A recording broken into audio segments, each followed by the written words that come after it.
இது என்னோட கடைசி வீடியோவா கூட இருக்கலாம். இதுக்கப்புறம் நான் சோஷியல் மீடியாவில் வீடியோவே போட மாட்டேன்.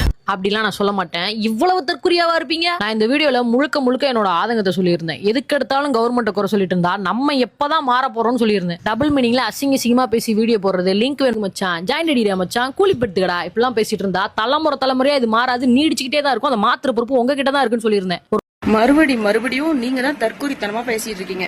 உங்களோட நிறைய வீடியோ பார்த்து நான் இம்ப்ரெஸ் ஆயிருக்கேன். அந்த ஒரு ஆதங்கத்துலதான் உங்ககிட்ட இருந்து நான் கேள்வியை கேட்கறேன்.